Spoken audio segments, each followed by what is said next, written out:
রোববার রাত 8:30টা রাজধানীর ধানমন্ডির শঙ্কর এলাকায় দেশীয় অস্ত্র হাতে একদল ব্যক্তি সশস্ত্র মহড়া দেয়, যা মুহূর্তেই আতঙ্ক ছড়িয়ে দেয় স্থানীয়দের মধ্যে। পরিস্থিতি এমন দাঁড়ায়, মহল্লায় ডাকাত দল প্রবেশ করেছে ভেবে স্থানীয়রা মসজিদের মাইকে ঘোষণা দেন। রোববার রাত 10:30টা রাজধানীর বনশ্রী ডি ব্লকের 7 নম্বর রোডের 20 নম্বর বাড়ির সামনে আনোয়ার হোসেন নামের এক স্বর্ণ ব্যবসায়ীকে গুলি করে দুর্বৃত্তরা। তার কাছে থাকা 200 ভরি স্বর্ণ ও নগদ 1 লাখ টাকা ছিনতাই করে। পরে গুরুতর আহত অবস্থায় আনোয়ার হোসেনকে ঢাকা মেডিকেল কলেজ হাসপাতালে ভর্তি করা হয়।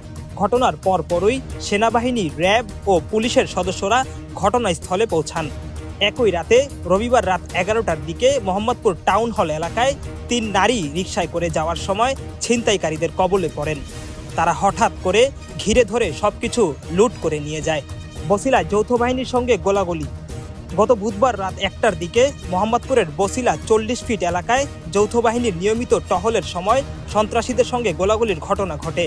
সন্ত্রাসীরা অতর্কিত গুলি চালালে যৌথ বাহিনী পাল্টা গুলি চালায়। এতে 2 সন্ত্রাসী নিহত হয়। দেশে ছিনতাই, ডাকাতি ও ধর্ষণের ঘটনা অব্যাহতভাবে বাড়তে থাকায় ঢাকা বিশ্ববিদ্যালয়ের শিক্ষার্থীরা গভীর রাতে রাস্তায় নেমে আসেন এবং স্বরাষ্ট্র উপদেষ্টার পদত্যাগের দাবি জানান। তারা 1 দফা 1 দাবি স্লোগানে সোমবার দুপুরের মধ্যে স্বরাষ্ট্র উপদেষ্টার পদত্যাগ দাবি করেন। গভীর রাতে চলমান পরিস্থিতি নিয়ে ব্রিফ করেন স্বরাষ্ট্র উপদেষ্টা জাহাঙ্গীর আলম চৌধুরী। তিনি দাবি করেন আইনশৃঙ্খলা পরিস্থিতির উন্নতি হয়েছে এবং সাধারণ মানুষ সোমবার থেকে আরও ভালো পরিস্থিতি দেখতে পাবেন। পদত্যাগের দাবি প্রসঙ্গে তিনি বলেন, যে কারণে পদত্যাগ দাবি করা হচ্ছে তা যদি আমি পূরণ করতে পারি তাহলে পদত্যাগের প্রশ্নই ওঠে না।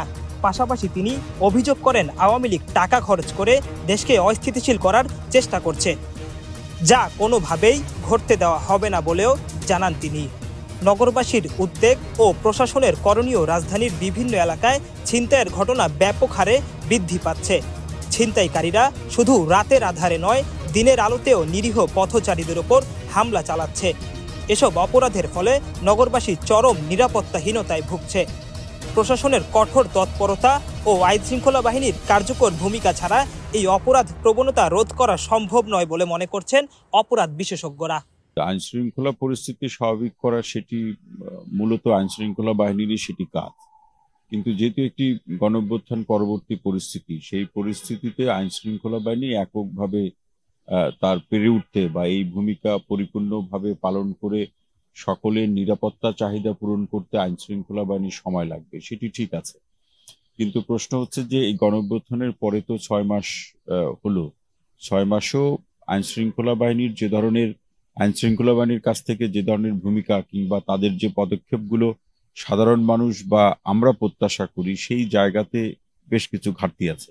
এখন এর পিছনে কারণ কি? এর পিছনে কারণগুলোকে যদি আমরা দেখি, যে ধরনের ব্যবস্থাগুলো গ্রহণ করা দরকার, আইন শৃঙ্খলা বাহিনীর পক্ষ থেকে যে ধরনের ব্যবস্থাগুলো গ্রহণ করা দরকার, সেই ব্যবস্থাগুলো হচ্ছে না, যথাযথ ব্যবস্থা হচ্ছে না। সেই যথাযথ ব্যবস্থা গ্রহণ করার ক্ষেত্রে একটা ঘাটতি আছে। এই সুযোগটাই অপরাধীরা গ্রহণ করছে। এই কারণে চুরি বলুন, চুরি, ছিনতাই, ডাকাতি, অপহরণ কিংবা ধর্ষণ, এই ধরনের অপরাধগুলো মোটা দাগে চলছে। আইন শৃঙ্খলা বাহিনী কিংবা প্রশাসনের কর্তা ব্যক্তি যারা এগুলোকে নিয়ন্ত্রণ করবেন, সেই নিয়ন্ত্রণ যারা করবেন তাদের মধ্যে থেকে কেউ কেউ যখন সমস্যা সৃষ্টির অংশ হয় অথবা এই সমস্যা থেকে যে আর্থিক সুবিধা বা অর্থ সংগ্রহ হয় তার ভাগবাটোয়ারার অংশ হয়ে যায়, তখন সেই সমস্যার সমাধান করা খুব কঠিন।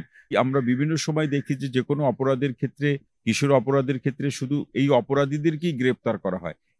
এদেরকে যারা তৈরি করলো, যারা মাস্টার মাইন্ড, এর পিছনের যারা পৃষ্ঠপোষক, অথবা এই কিশোর অপরাধ এবং অপরাধীদেরকে সামনে রেখে যে অপরাধগুলো হচ্ছে, সেই অপরাধের সুবিধা কারা ভোগ করছে, সেই সুবিধাভোগীদেরও কিন্তু আইনের আওতায় আনতে হবে, তাদেরকেও গ্রেপ্তার করতে হবে। অন্যথায় এই পরিস্থিতির খুব একটা বেশি বদল হবে না।